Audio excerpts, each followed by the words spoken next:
नमस्कार मित्रों, स्वागत है आपका एक नए वीडियो में।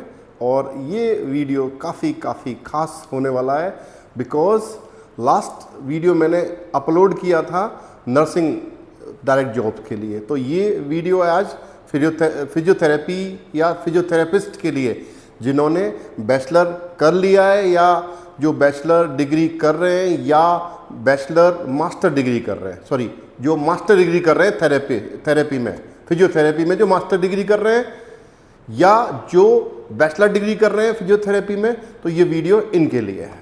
तो चलिए शुरू करते हैं। और आज इस प्रोफेशन की काफ़ी डिमांड है जर्मनी में।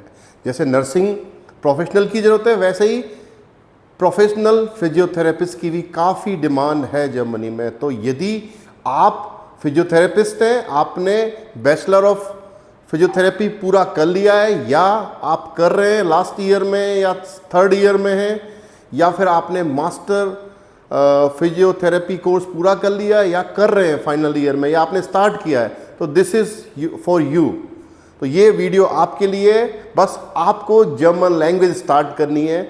जर्मन लैंग्वेज B2 तक करनी पड़ेगी आपको। रिकमेंडेशन B2 लेवल है, क्योंकि अगर B2 नहीं करेंगे तो आपको फुल रिकॉग्निशन नहीं हो पाएगा। यानी कि आपको फुल लाइसेंस जो होता है, रिकॉग्नाइज जो लाइसेंस होता है, उसके लिए B2 लेवल मस्ट है। तो ये चीज़ आपको ध्यान रखनी है। तो यहाँ से आपका पाथ वे स्टार्ट हो सकता है लैंग्वेज के साथ। तो चलिए शुरू करते हैं। इस वीडियो पे जानते हैं कि क्या चीज़ें रहेंगी जो आपको ध्यान रखनी है, कैसे इस प्रोसेस को आप आगे स्टार्ट कर सकते हैं। तो देखिए, direct job opportunities for international students physiotherapist in Germany. तो आज देखो, मेडिकल जो सर्विसेज की बात कर रहे हैं या मेडिकल हेल्थ इंश्योरेंस की बात कर रहे हैं या मेडिकल सर्विसेज इन जर्मनी की बात कर रहे हैं, तो काफ़ी डिमांड है। क्योंकि वहाँ पे आपका हेल्थ इंश्योरेंस मस्ट है। हर इंसान को, हर पर्सन को इंश्योरेंस लेना मस्ट होता है। तो आपका कार्ड बनता है और आपको मतलब इंश्योरेंस होगा तभी डॉक्टर देखेगा। तो इसलिए डॉक्टर्स की काफ़ी डिमांड रहती है उस चीज़ की। और ये एक ऐसा प्रोफेशन है जिसकी डे टू डे लाइफ में काफ़ी नीड है, काफ़ी ज़रूरत होती है। तो काफ़ी इंपॉर्टेंट प्रोफेशन की लिस्ट में है फिजियोथेरेपिस्ट या फिजियोथेरेपी बोल सकते हैं उसको।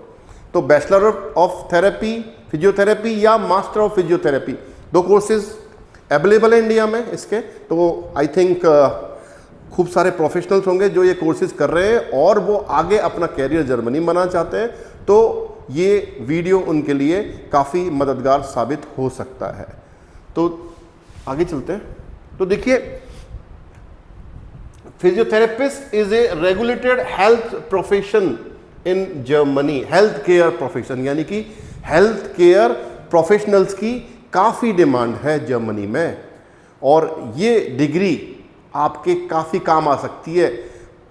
शर्त यह है कि आपको जर्मन लैंग्वेज आनी चाहिए।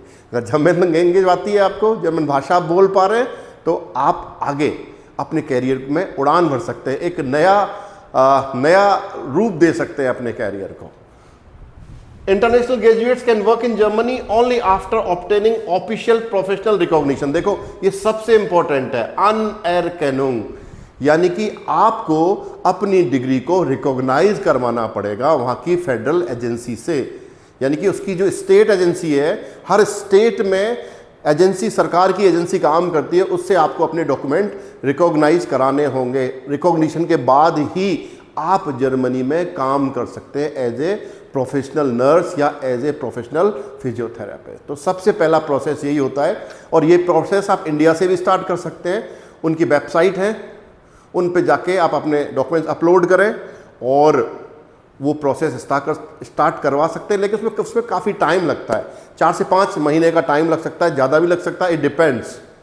तो वो वहाँ पे वेरिएशंस हो सकते हैं। या फिर आप कोई आपका कोई नोन पर्सन है जो जर्मनी में रहना है, उसको भी अपने डॉक्यूमेंट्स भेज के अपना रिकॉग्निशन प्रोसेस स्टार्ट कर सकते हैं। या फिर दूसरा तरीका ये हो सकता है, जो एम्प्लॉयर है जिसके लिए आप काम करना चाहते हैं, वो जब इंटरव्यू आपका लेगा और आप सक्सीड उसमें हो जाते हैं, सक्सेसफुल हो जाते हो, तो वो आपके बिहाफ पे आपका रिकॉग्निशन प्रोसेस स्टार्ट करता है। तो अब रिकॉग्निशन प्रोसेस सबसे इंपॉर्टेंट है। तो अगर आपका रिकॉग्निशन हो गया तो उसके बाद अगर आपने B2 लेवल लैंग्वेज कर ली तो आपको फुल रिकॉग्निशन मिल जाता है और अब वहाँ पे काम करने के लिए एलिजिबल होते हैं। लेकिन रिकॉग्निशन की बात थोड़ा अगली स्लाइड में भी करेंगे, थोड़ा सा डिटेल में बात करते हैं। अब देखो, रिकॉग्निशन होने के बाद अगर आपको लाइसेंस मिल गया तो आप उस स्टेट में काम कर सकते हैं। अब कहाँ काम कर सकते हैं, देखिए, हॉस्पिटल्स में, रिहैब सेंटर्स पे, ऑर्थोपेडिक क्लिनिक्स पे, न्यूरोलॉजिकल रिहैब सेंटर्स पे, स्पोर्ट मेडिसिन क्लिनिक्स पे, एल्डरली केयर सेंटर जो ओल्ड एज होम होते हैं उन पे कर सकते हैं। प्राइवेट फिजियोथेरेपिस्ट की भी काफ़ी डिमांड है आज के टाइम में, आप खुद की प्रैक्टिस भी स्टार्ट कर सकते हैं। या फिर होम केयर रिहैबिलिटेशन सेंटर्स जो होते हैं, रिहैब सेंटर्स होते हैं, घर पे जाके भी आप ये सर्विसेज दे सकते हैं अगर आप इंडिपेंडेंट काम करना चाहते हैं तो कौन अप्लाई कर सकता है? बीपीटी, बैचलर ऑफ फिजियोथेरेपी, और एमपीटी, मास्टर ऑफ फिजियोथेरेपी वाले लोग इंडिया से एलिजिबल हैं इस जॉब के लिए। बस शर्त यही है कि आपको जर्मन लैंग्वेज आनी चाहिए। जर्मन कम्युनिकेशन का मेन साधन है, क्योंकि बिना कम्युनिकेशन के आप कम्युनिकेट नहीं कर पाएंगे, तो बिना जर्मन के ये जॉब पॉसिबल नहीं है मित्रों। देखो, एक चीज़ हो रहा है यहाँ पे कि रिकॉग्निशन एक्ट जो है उसके हिसाब से आपको अनएरकेनुंग्स येदेस बोलते हैं उसको, जो फेडरेशनल रूल है, रिकॉग्निशन एक्ट जो है आपका। अब देखिए, रिकॉग्निशन की बात हम कर रहे हैं अनएरकेनुंग की, फर्स्ट स्टेप बिफोर एम्प्लॉयमेंट। देखो, एम्प्लॉयमेंट से पहले का स्टेप है ये। इसमें क्या होता है कि रिकॉग्निशन मैंडेटरी है, बिना रिकॉग्निशन के आप लीगली जर्मनी में काम नहीं कर सकते, ठीक है। तो देखो, you can not legally use the title physiotherapist without recognition. तो रिकॉग्निशन सबसे इंपॉर्टेंट है। You can not work independently as a licensed physiotherapist, बिना रिकॉग्निशन के ये काम अधूरा है। वो स्टेप आपको पहले करना पड़ेगा, तब आपका प्रोफेशनल जो डिग्री है वो रिकॉग्नाइज नहीं होगी, तब तक आप काम एज ए लाइसेंस फिजियोथेरेपिस्ट नहीं स्टार्ट कर पाएंगे। तो देखो, तरीका क्या है?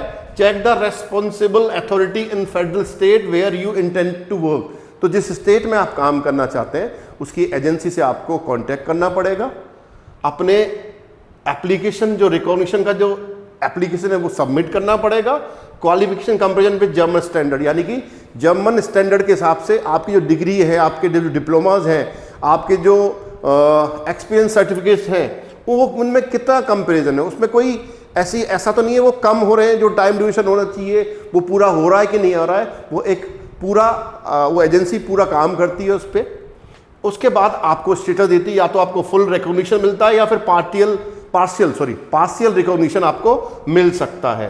तो कंपनसेशन मेजर्स रिक्वायर्ड, यानी कंपनसेशन आपको मिलेगा कि नहीं मिलेगा, आपके पास कुछ तरह के सर्टिफिकेट्स है जिस पे आप कंपनसेशन की डिमांड कर रहे हैं, तो वो सर्टिफिकेट्स भी आपको प्रोवाइड कराने पड़ेंगे अगर वो एजेंसी आपसे पूछती है तो देखो, क्या क्या डॉक्यूमेंट आपको चाहिए जब आप सबमिट कर रहे हैं? Passport, valid passport, degree certificate, academic transcripts, internship certificate, professional registration, आपने यहाँ पे इंडिया में उसका रजिस्ट्रेशन कराया है कि नहीं, वो इम्पोर्टेंट है कि यहाँ की जो नर्सिंग काउंसिल है उसमें रजिस्ट्रेशन कराना पड़ता है, वो मस्ट है।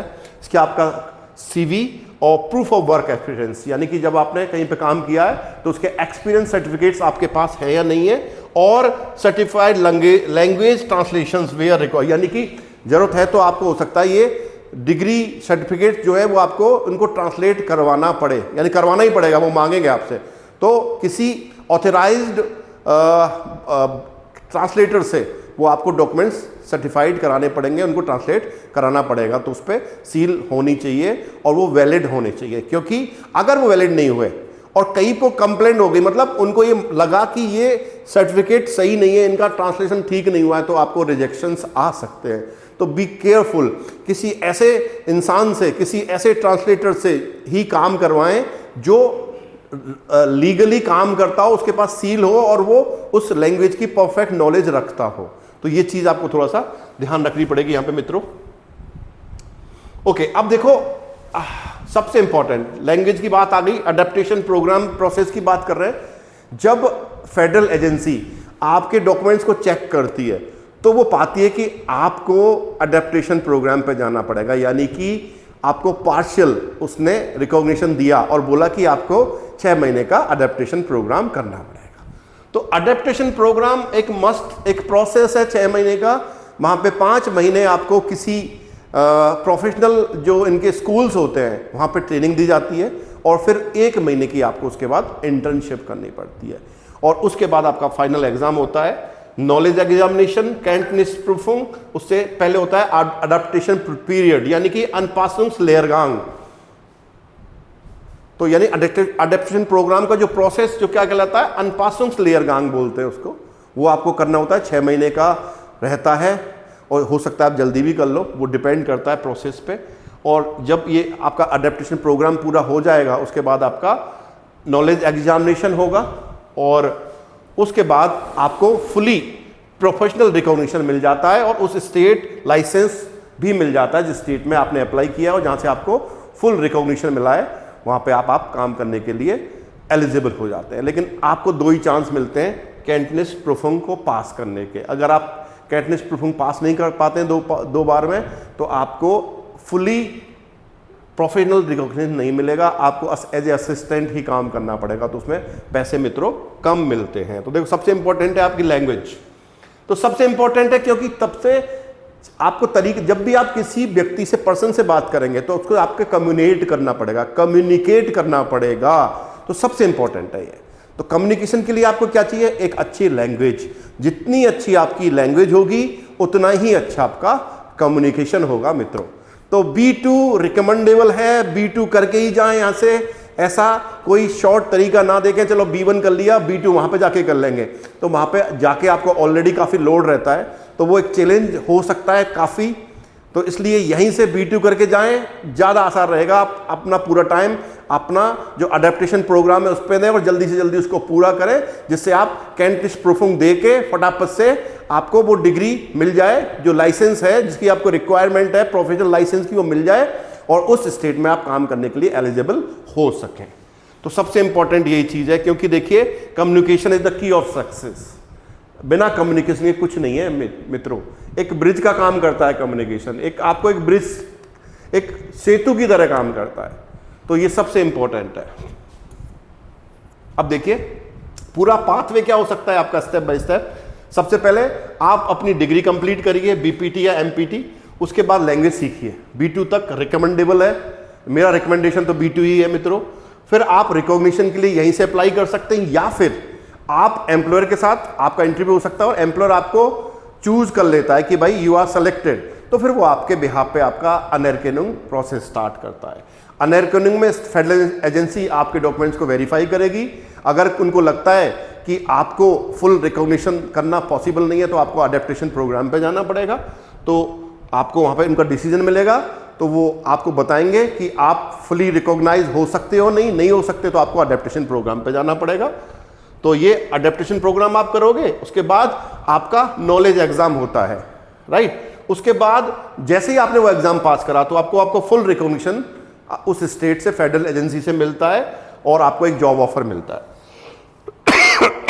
उसके लिए फिर आप जर्मन वर्क परमिट के लिए अप्लाई कर सकते हो, और फिर इसके बाद आप एज ए वर्किंग प्रोफेशनल या वर्किंग थेरेपिस्ट इन जर्मनी में आप अपना कैरियर एस्टेब्लिश कर सकते हो, एक अच्छा कैरियर बना सकते हो, राइट।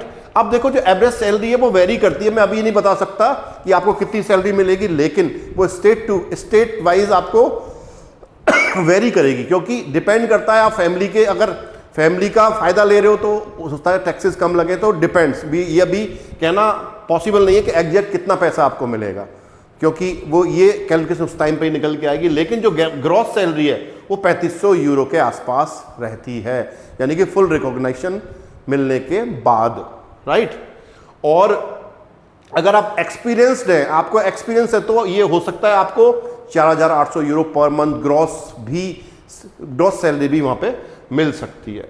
और स्पेशलाइज सेंटर्स होते हैं, प्राइवेट क्लिनिक्स होती हैं, वहाँ पे भी ज़्यादा सैलरी मिलने के चांसेस आपके हो सकते हैं।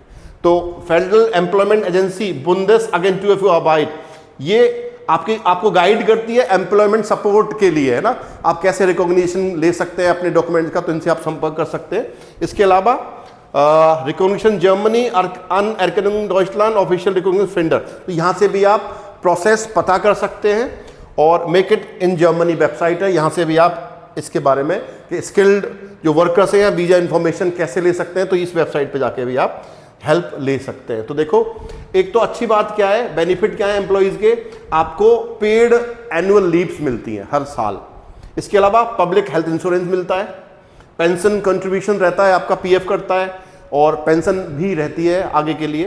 पेड सिक लीव्स मिलती हैं, पेड पब्लिक हॉलीडेज मिलते हैं और कंटिन्यूइंग प्रोफेशनल डेवलपमेंट, यानी कि आपको स्पेशलाइज कोर्सेज यानी जो भी कोर्सेज की डिमांड होती है वो आपको उसके पाथवे में आपको मिलते रहते हैं। और एक अपॉर्चुनिटी मिलती है, परमानेंट एम्प्लॉयमेंट अपॉर्चुनिटी की आपको सुविधा मिल सकती है, यानी कि आगे जाके आप परमानेंट पीआर के लिए भी अप्लाई कर सकते हैं। 5 साल के बाद अगर लगातार 5 साल आप जॉब करते हो तो आप पीआर के लिए भी अप्लाई कर सकते हैं मित्रों। तो देर किस बात की है, अगर आपके पास ये डिग्री होल्ड कर रहे हैं आप, ये आपने बैचलर ऑफ फिजियोथेरेपी या मास्टर ऑफ फिजियोथेरेपी किया हुआ या कर रहे हैं, और सेकेंड ईयर में या थर्ड ईयर में या फाइनल ईयर में या कर चुके हैं, या मास्टर के प्रीवियस में या फाइनल ईयर में या कर चुके हैं, अभी काम भी कर रहे हैं, तो भी आप इसके लिए अप्लाई कर सकते हैं, बशर्ते आपको लैंग्वेज सीखनी पड़ेगी। वो सबसे इंपॉर्टेंट है आपकी मित्रों। तो देर ना करिए और इस प्रोसेस को स्टार्ट करिए और अपना एक अच्छा करियर आप बना सकते हैं। आप चाहें तो ये प्रोसेस हमारे माध्यम से भी स्टार्ट करवा सकते हैं। तो thank you so much for watching this video. मिलते हैं एक नई वीडियो के साथ। Auf Wiedersehen!